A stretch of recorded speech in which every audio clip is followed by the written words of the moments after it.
자, 여기까지 오시냐고 고생 많으셨습니다. 고생한 만큼 기쁨도 크시죠? 축하드립니다. 지금까지 배운 것으로 나의 문제를 해결하다 보면 앞으로 여러 가지 불편함을 느끼게 될 거예요. 이런 불편함을 해결해 줄 수 있는 여러 도구들이 있거든요. 이 도구들을 소개해 드리고 저는 물러나겠습니다. 언젠가 이러한 도구들이 필요할 때 공부하세요. 그때까지는 일을 하시고요. 시간의 순서에 따라서 프로그램을 실행할 수 있다라는 것이 프로그래밍의 가장 중요한 기능이에요. 그런데 우리가 프로그램을 만들다 보면은 조건에 따라서 다른 순서로 프로그램이 실행되게 하고 싶을 수도 있고요. 또 상황에 따라서는 반복적으로 같은 일이 실행되게 하고 싶을 수도 있습니다. 이런 때 사용하는 것이 실행되는 순서의 흐름을 제어한다고 해서 흐름 제어문 Flow Control Statements라고 부릅니다. 시간의 순서에 따라 실행되는 기본적인 순서를 제어해서 마음대로 순서를 바꾸는 것입니다. 그 대표적인 것이 조건문과 반복문인데요. 어떤 것인지 살짝만 좀 살펴볼까요? 자, 여기는 이 프로그램은 1, 2, 3, 4가 실행되는 프로그램입니다. 근데 여러분이 원한다면 이렇게 생긴 구문을 추가하는 걸 통해서 어떤 경우에, 즉 컨디션에 여기에 들어오는 값이 무엇이냐에 따라서 1번, 2번, 4번이 실행되게 할 수도 있고요. 1번, 3번, 4번이 실행되게 할 수도 있습니다. 자, 이러한 것을 conditional statement, 한국어로는 조건문이라고 하고요. 이 조건문을 통해서 여러분은 누구를 실행할지를 결정할 수 있고 이것 덕분에 컴퓨터는 똑똑한 프로그램이 될 수가 있는 것입니다. 자, 또 하나는 looping statement라는 것이 있어요. 이건 반복문이라는 것인데요. 1번이 실행되고 그리고 컨디션의 값이 무엇이냐에 따라서 2번, 3번을 반복적으로 실행하게 할 수 있어요.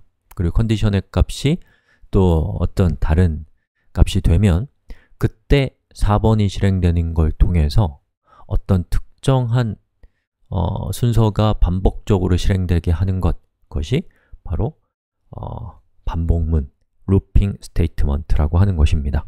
조건문과 반복문은 여러분이 우리 수업에서 조금 시간을 보낸 다음에 제일 먼저 공부해 볼 만한 좋은 주제입니다. 현실적으로 이 현대적인 컴퓨터 언어를 통해서 만들어지는 프로그램들이 반복문이나 조건문을 사용하지 않는 경우는 많지 않거든요. 그러니까 꼭 살펴보셔야 되는 주제입니다. 자, 그 다음에 메소드라는 것이 있습니다. 메소드는 다른 컴퓨터 언어에서는 함수 또는 영어로는 펑션이라고 부르는데요. 자, 이렇게 생긴 코드를 한번 보시죠. 자, 여기에 1, 2라고 이렇게 적혀있는 요만큼의 코드 있죠? 제가 마우스로 지금 가리키고 있는 거 저만큼의 코드가 6줄이 아니라 1억 줄이라고 생각해 보세요. 자, 그리고 여기 있는 1, 2라고 해서 나오는 코드가 지금 1번, 2번, 3번 반복되고 있는데 저게 3번이 아니라 1000번 반복되고 있다고 생각해 보세요. 그리고 여기 있는 1과 2라고 하는 코드가 2줄이 아니라 1000줄짜리라고 생각해 보시란 말이죠. 자, 그러면 여러분 어떤 느낌이 들어요? 머리가 복잡하잖아요. 정리정돈을 하고 싶어지겠죠? 자, 바로 이러한 순간에 우리를 도와주는 도구가 바로 메소드입니다. 여러분은 메소드를 통해서 서로 연관된 로직을 그룹핑해서 이름을 붙일 수 있습니다. 그러면 우리가 메소드를 만들면 결과는 이렇게 바뀔 수 있다는 것이죠. 자, 이전에 있었던 요게 1000줄이었는데 우리가 이것을 메소드화 시켜주면 한 줄로 바뀐다는 거예요. 그리고 이전에 있었던 코드를 딱 봤을 때 여기 있는 코드가 어떤 일을 하는지 얘가 1000줄이라면 알기 힘들지만 우리가 메소드화를 하면 이름을 통해서 저거는 하나와 둘과 관련된 어떤 코드일 수 있겠구나 라고 어렴풋이 추측을 하고 그 코드를 자세히 살펴볼 수 있다는 것입니다. 자, 그래서 지금 보고 계신 이 코드는 만들어진 메소드를 사용하고 있는 것이고요. 메소드를 만드는 방법에 대한 공부를 앞으로 여러분이 하셔야 돼요. 그래서 이렇게 생긴 코드를 작성하면 이것이 메소드를 만드는 것이고 그 메소드의 본문은 이 중괄호 안에 있는 코드입니다. 우리는 메소드를 통해서 서로 연관된 로직의 이름을 붙일 수 있다. 그리고 메소드를 이용해서 코드의 양을 획기적으로 줄일 수 있다. 그리고 메소드를 이용해서 뭔가 여기 있는 코드가 본문에 문제가 있다면 걔를 고치면 걔를 사용하고 있는 1000군데의 코드가 한 번에 바뀌는 유지보수의 폭발적인 향상을 가져올 수 있다 라고 하는 효과들이 바로 메소드가 우리에게 제공할 수 있는 중요한 효과라고 할 수 있겠습니다. 자, 메소드가 많아지고 또 변수가 많아지면 서로 연관된 메소드와 변수를 그룹핑해서 거기다 이름을 붙이는 정리정돈의 도구가 필요한데 그것이 바로 오브젝트, 한국어로는 객체라고 하는 것입니다. 자, 여기 있는 이 코드를 보시죠. ab12라는 이름인데요. 저것의 실제 내용은 이렇습니다. 즉, a라고 하는 메소드를 호출하면 a를 콘솔에 출력해주는 그러한 메소드를 제가 정의해 놨습니다. 자, 근데 우리가 갖고 있는 코드가 1억 줄이고 여기 있는 이 코드들이 굉장히 복잡한 코드라고 한다면 우리는 서로 연관된 메소드와 변수를 그룹핑하고 싶은 마음이 생길 수 있겠죠. 자, 그런 때에 사용하는 것이 바로 클래스라고 하는 것입니다. 자, 우리가 클래스를 적용하면 지금의 코드는 이런 모습이 될 겁니다. 즉, 알파벳과 관련된 이 메소드들은 알파벳이라는 클래스에 소속이 되고 숫자 관련된 메소드들은 넘버라고 하는 클래스에 소속이 되는 것이죠. 물론 변수도 그 소속이 될 수 있지만 제가 여기서 변수까지 언급하진 않았습니다. 자, 그럼 한번 우리 코드를 짜볼까요? 자, 일단 제일 먼저 우리가 해야 될 것은 이렇게 클래스를 만듭니다. 알파벳이라는 클래스와 넘버라는 이름의 클래스를 만들고요. 그리고 여기에 있는 이 메소드들을 각자 자기의 그 소속에 맞는 곳으로 이렇게 이주를 시킵니다. 자, 그렇게 되면 이제 우리가 alphabet.a라고 하면 알파벳이라고 하는 이름을 가지고 있는 클래스에 소속된 a 메소드가 호출되게 하는 것을 통해서 우리는 소프트웨어의 복잡성을 획기적으로 낮출 수 있게 됩니다. 자, 이렇게 만들어진 클래스를 복제해서 각각의 그 복제된 결과가 서로 다른 상태를 갖게 하는 것, 그 이전에 우리 잠깐 살펴본 것처럼 인스턴스라는 것을 또 여러분들이 살펴보셔야 되고요. 그리고 이러한 것들을 포괄적으로 오브젝트, 또 객체라고 한다라는 것입니다.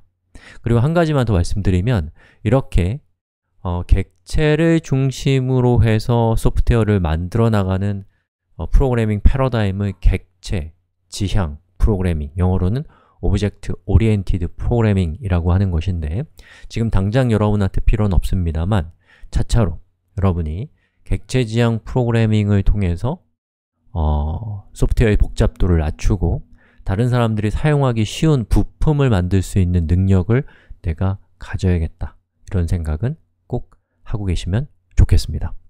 자, 객체가 많아지면 객체들을 정리정돈할 필요성이 또 생겨나요. 이때 서로 연관된 객체를 그룹핑해서 거기다 이름을 붙이는 정리정돈의 수단이 패키지입니다. 자, 패키지까지입니다. 더 큰 정리정돈의 상자는 없습니다. 내가 만든 프로그램의 최종적인 껍데기는 패키지예요. 또 내가 만들고 있는 프로그램에 남이 만든 프로그램을 부품으로 사용한다고 했을 때 우리가 다루게 되는 남이 만든 프로그램의 껍데기도 패키지라고 할 수 있습니다. 그리고 패키지 매니저라는 것도 공부해 보세요. 남이 만든 패키지를 내가 만들고 있는 패키지의 부품으로 사용하고 나의 패키지를 남이 만들고 있는 패키지의 부품으로 활용할 수 있도록 도움을 주는 도구가 패키지 매니저입니다. 대표적으로는 메이븐, 또 그라이들과 같은 도구들이 있거든요. 얼굴도, 이름도 모르지만 지구 구석구석에 흩어져 있는 개발자들과 협업하고 싶다면 패키지 매니저를 꼭 한번 살펴보실 것을 권합니다. 자바는 커맨드 라인 외에도 다양한 용도로 활용될 수 있습니다. 만약 여러분이 자바를 이용해서 웹페이지를 생성하는 애플리케이션을 만들어서 SNS나 커뮤니티 같은 걸 만들어 보고 싶다면 자바, 서블릿이나 또는 JSP 또는 스프링과 같은 기술을 살펴보시면 좋을 것 같습니다. 또 자바로 안드로이드 앱을 개발하고 싶다면 자바로 안드로이드 앱을 개발하는 방법을 공부하시면 되고요. 또 데스크탑 애플리케이션을 만들고 싶다면 스윙이나 SWT와 같은 기술을 공부하시면 됩니다. 이렇게 자바를 통해서 할 수 있는 여러 가지 일이 있는데요. 그런 일들을 여러분들이 하기 위해서는 단지 자바만 이해해서 되는 것이 아니라 그런 일을 할 수 있도록 도와주는 기반이 되는 시스템을 공부하셔야 돼요. 이러한 것들을 보통 플랫폼, 프레임워크 뭐 이렇게 부르는 것들이 바로 이런 것들이에요. 자신이 하고자 하는 일에 따라서 플랫폼은 달라지기 때문에 이제 여러분이 자바라는 컴퓨터 언어에 대해서 어느 정도 알게 되셨다면 내가 하고자 하는 것에 어울리는 플랫폼을 찾아보시면 좋을 것 같습니다.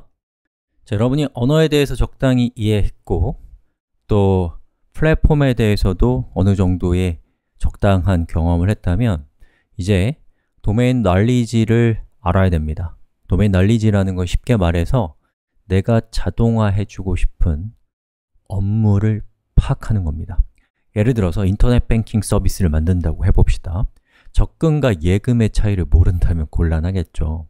아시다시피 금융은 소프트웨어만큼이나 거대하고 복잡하거든요.